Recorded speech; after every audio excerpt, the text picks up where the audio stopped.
नमस्कार बच्चों। आज का हमारा लेसन है ये है वह तोड़ती पत्थर। सूर्यकांत त्रिपाठी निराला जी की ये कविता है।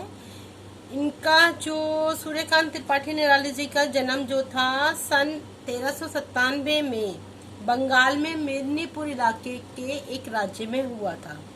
इनका जो प्रारंभिक शिक्षा थी वो इनकी यही बंगाल में हुई थी। उसके बाद क्या हुआ कि उनकी जैसे बड़े हुए उनकी शादी हो गई और उनकी पत्नी का देहांत हो गया। तो उनकी जो आर्थिक स्थिति थी वो बहुत ही कमज़ोर थी, लेकिन उनकी जो लिखने की कला थी वो बहुत ही अद्भुत थी। उन्होंने बहुत सुंदर सुंदर कविताएं लिखी हैं, जिसमें से ये आपकी दो कविताएं हैं, वह तोड़ती पत्थर और एक है मौन, जो कि आज हम करेंगे। ठीक है। अच्छा, इसके शब्दार्थ हैं नतनयन। नतनयन मतलब झुकी हुई आंखें। गुरु, गुरु मतलब भारी। तरुमालिका पेड़ों की पंक्तियां। अट्टालिका ऊंचे भवन। प्रकार अलग अलग तरह के। दीवा दिन। लू तेज गर्मी। भू पृथ्वी। सुघर सुंदर देह वाली सुघर। मधु आनंद। मूकता चुप्पी। स्वच्छंद स्वतंत्र। पतनघात गिरना या चोट लगना। ठीक है। इसके साथ में हम जो है ये कविता को पढ़ते हैं। पहले वह तोड़ती पत्थर देखा उसे मैंने इलाहाबाद के पथ पर। वह तोड़ती पत्थर कोई न छायादार पेड़ वह जिसके तले बैठी हुई स्वीकार। शाम तन भर बधा यौवन। नत नैन प्रिय कर्मरत मन।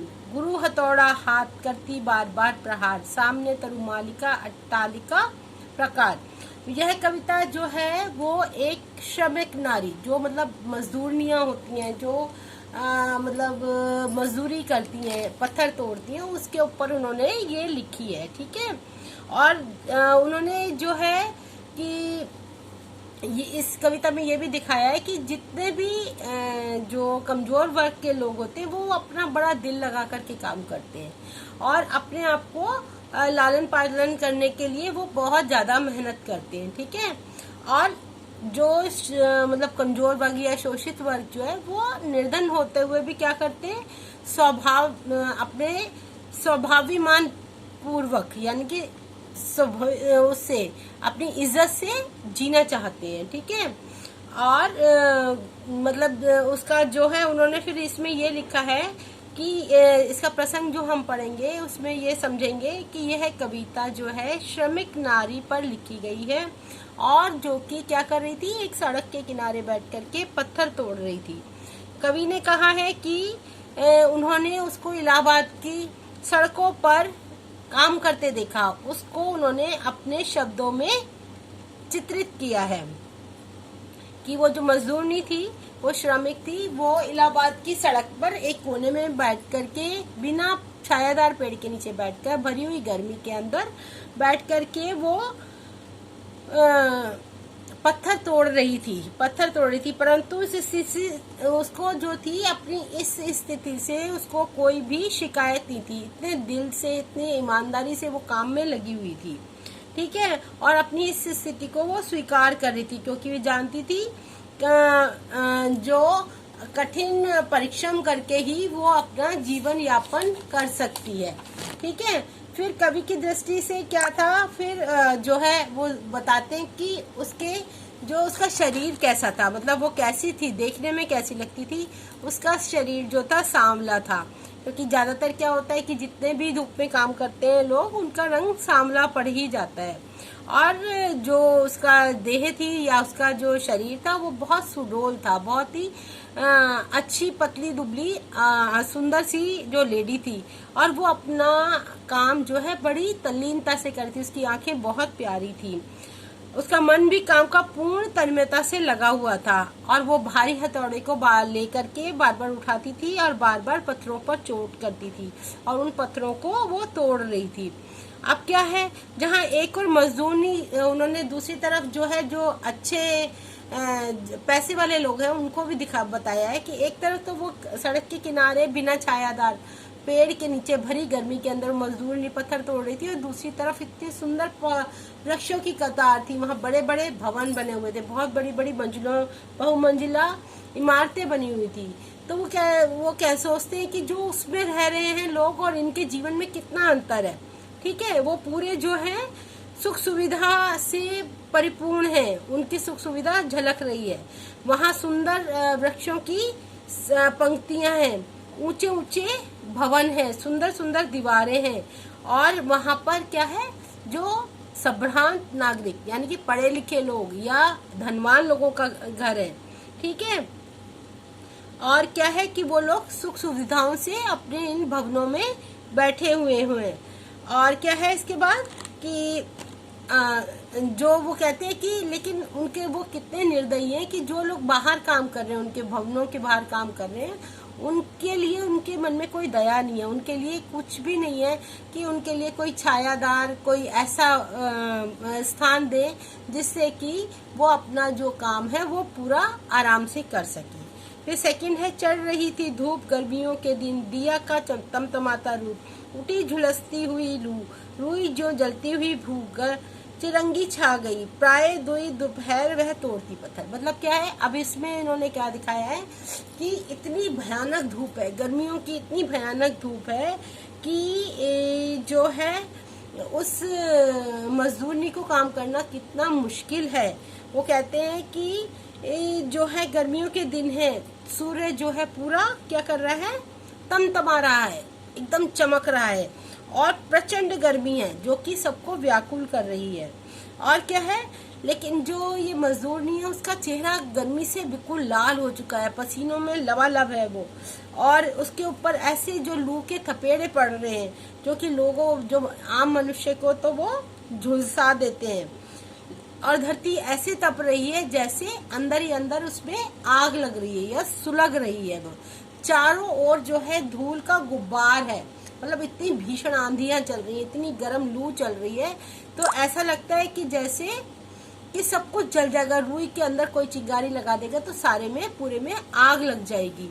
लेकिन वो जो मजदूरनी है वो फिर भी अपना काम पूरी तरह से ईमानदारी से कर रही है और वो निरंतर पत्थर तोड़ रही है।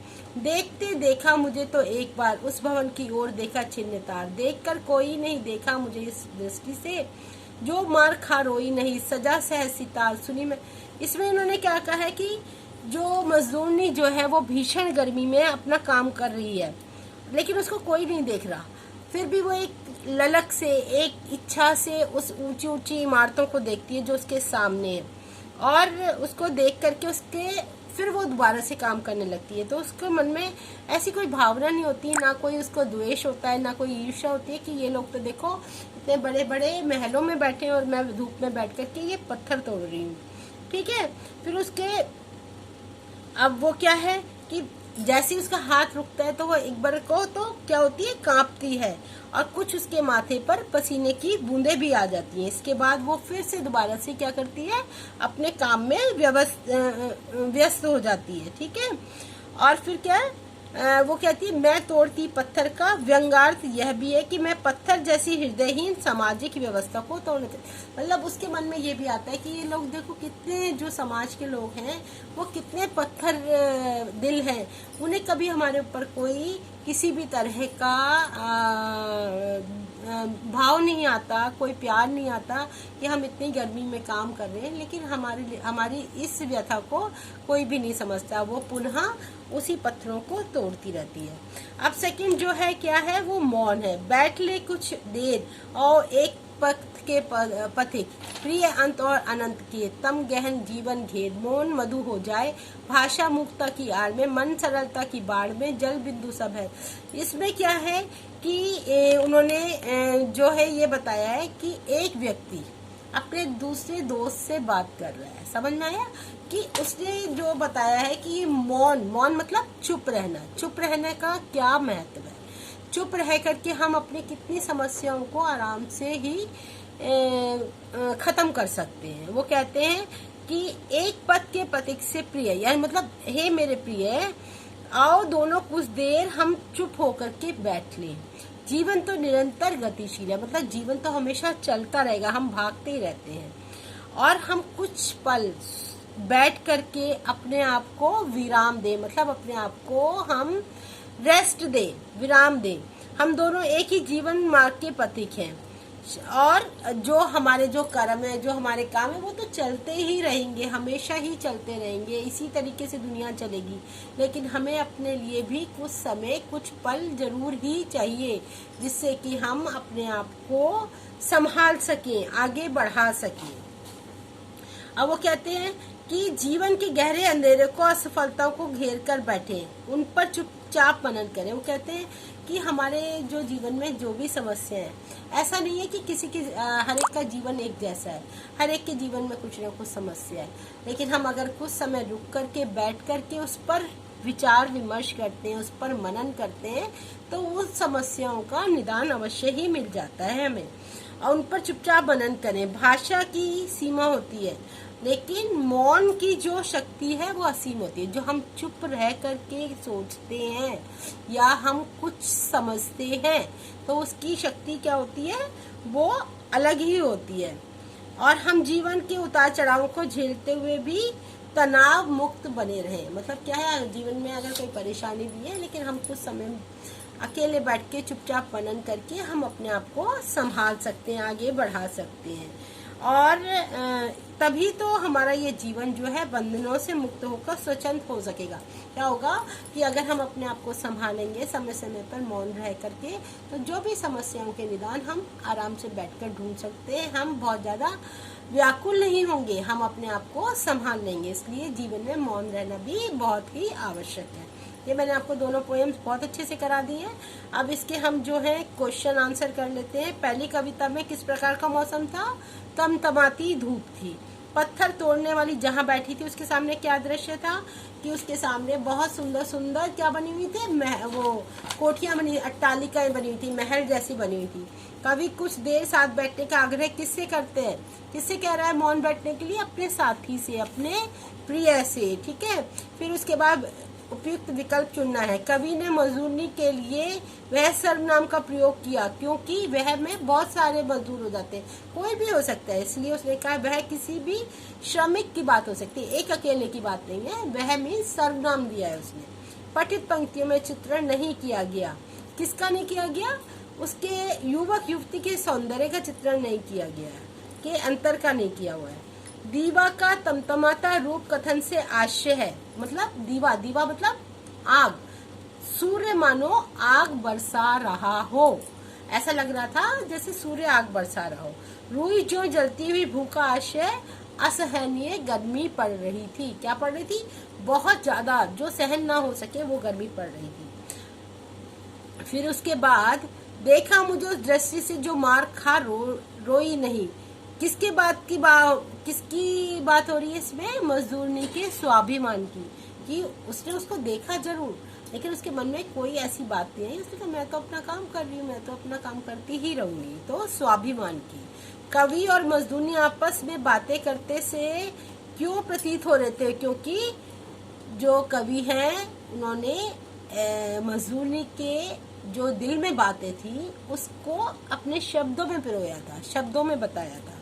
मौन मधु हो जाए, आश्चर्य क्या है कि मौन जो है चुप रहकर हमें मधु का आनंद ले सके, हम आनंद दे सके। मधु का मतलब मिठास, मिठास, शहद का आनंद दे सके। फिर उसके बाद मन सरलता की बाढ़ में पंक्ति का आशय क्या है कि व्यवहार को बहुत ही अधिक सरल बनाना, अपने व्यवहार को बहुत अधिक सरल बनाना। वह तोड़ती पत्थर कविता में शोषित और शोषक वर्ग में से कवि की सहानुभूति किसके साथ है? शोषित वर्ग के साथ, मजदूरों के साथ। वह तोड़ती पत्थर कविता की छंद दृष्टि से किस तरह की है? मुक्त छंद।